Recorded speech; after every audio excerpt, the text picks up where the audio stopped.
Hi hello வணக்கம்.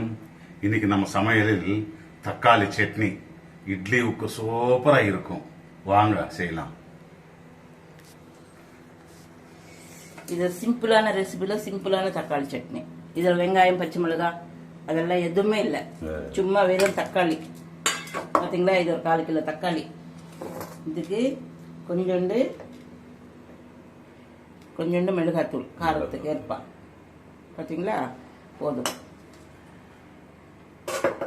இது உடம்பு சரியானது யாராவது இருப்பாங்க இல்லைங்களா, அவங்களுக்கு டக்குன்னா காலையில டிஃபனுக்கு சட்னி இல்ல, மஞ்சள் தூள் கொஞ்சோண்டு, அது சொல்ல மறந்துட்டேன். அவங்க பார்த்துட்டு இருப்பாங்க, நம்ம சொல்ல வேண்டியதில்லை, எல்லாமே தெரிஞ்சு போச்சு அவங்களுக்கு நல்லா நம்ம என்ன செய்யறோன்றது. இதுக்கு ஒரு தகுந்த போல கல்லுப்பு கொஞ்சமா தண்ணி விட்டு ஃபர்ஸ்ட்ல ஒரு 2 விசில் 3 விசில் வச்சுக்கலாம். வேக வைக்கணுமா? ஆமா.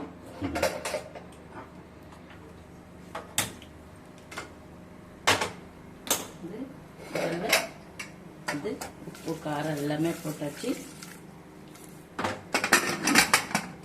வரட்டும், 2 விசில் வரட்டும். பார்த்தீங்களா, நல்லா வெந்து விட்டது. நல்லா வெந்து போச்சு. இப்போ இது தக்காளி ஸ்மெல் சூப்பரா வருது. ஆமா, இது கொஞ்ச நேரம் ஆற வச்சு நம்ம கையில கிரஷ் பண்ணிக்கலாம். அப்படி கிரஷ் பண்ண முடியல, உட்காந்துக்கிட்டு முடியல, மிக்ஸி தான் இருக்க. ஆஃப் பண்ணிட்டு ஒரு 2 நிமிஷம் ஆறணும். ஆறினதுக்கு அப்புறம் தான் நம்ம இது பண்ணிக்கணும். இந்த தோலெல்லாம் எடுக்கணும்ன்ற அவசியம் கிடையாது. சிலர் இந்த தோலெல்லாம் எடுத்துடுவாங்க, வேண்டாம். அப்படியே போட்டு நம்ம மிக்சியில போட்டு அரைச்சிக்கிட்டு தாளிச்சுக்கலாம். சூப்பரா இருக்கும் இட்லிக்கு. சூப்பரான தொட்டுக்கிறதுக்கு சூப்பரா சட்னி. சிம்பிளா மார்னிங் டைம்ல கடகடன்னு செஞ்சிடலாம். நல்லா டேஸ்டாவும் இருக்கும். இது கொஞ்சம் ஆயிடுச்சா? நல்லா. ஆமா, ஆறின உடனே அவ்வளவுதான். அந்த வாட்டர் போடக்கூடாது, அப்புறமா மிக்ஸ் பண்ணிக்கலாம். மிக்ஸில் போட்டு அரைச்சிட்டு இது நம்ம கையில கூட பருப்பு சரட்டில் வந்து களைஞ்சா கூட நல்லா இருக்கும். இந்த தண்ணியை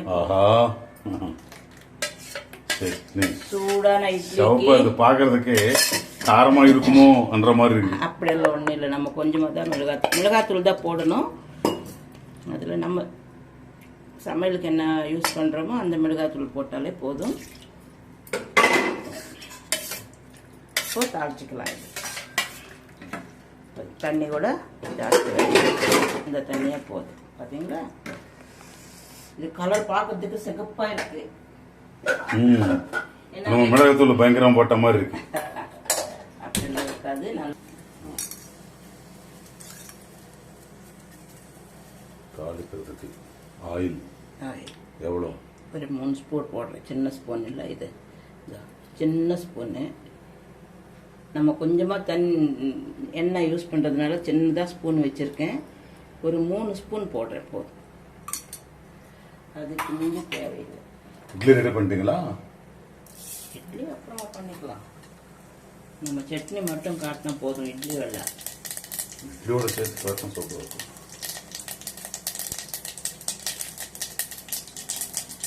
இது கருவேப்பிலை,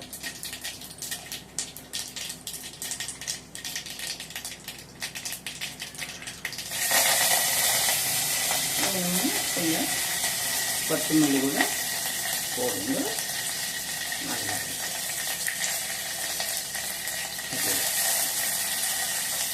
அவ்வளோதான். இதில் முதல்ல இதில் போட்டு இதில் கொதிக்க வேண்டியதெல்லாம் ஒன்றும் வேண்டாம். அதை தாளிச்சுட்டு நம்ம வேற கிண்ணத்துக்கு மாற்றிக்கலாம். ஆஹா, 3 இட்லி சாப்பிட்றவங்க 6 இட்லி சாப்பிடுவாங்க.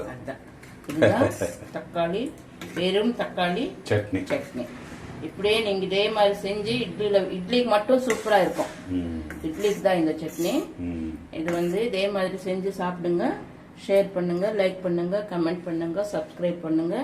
பாத்தீங்களா எவ்வளவு கலர்ஃபுல்லா இருக்கு. வேர்க்கடலை சட்னி, தக்காளி சட்னி இட்லிக்கு சூப்பரா இருக்கும். இது ஓகே. உப்பு வேணும்னா நீங்க கொஞ்சம் பார்த்துக்கிட்டு மிக்ஸ் பண்ணி அதே ஆஸ் யூஷுவலாக நமக்கு எவ்வளவு தேவையோ அவ்வளவு நம்ம போட்டுக்கணும். இதுதான் வெறும் தக்காளி சட்னி. சூப்பர். ஓகே, சட்னி ஃபர்ஸ்ட்ல ரெடி பண்ணிட்டேன். அப்புறமா இட்லி, சூப்பரான இட்லி. அதுக்கு இந்த சட்னி, இந்த மாதிரி சட்னி வச்சு இட்லி சாப்பிட்டோம்னா சூப்பர். நீங்க சாப்பிட்டுட்டு பார்த்து கமெண்ட் பண்ணுங்க எப்படி இருக்குன்றது. சூப்பரா இருக்கும் இந்த சட்னிக்கும் இட்லிக்கும். அதாவது 4 இட்லி சாப்பிடுறவங்க 8 இட்லி கண்டிப்பா சாப்பிடுவாங்க. அந்த மாதிரி இருக்கு, பாக்குறதுக்கு அந்த மாதிரி இருக்கு, எந்த சந்தேகமும் கிடையாது. ஓகே, நீங்க இதே மாதிரி செஞ்சு சாப்பிட்டுட்டு கமெண்ட் பண்ணுங்க, சப்ஸ்கிரைப் பண்ணுங்க.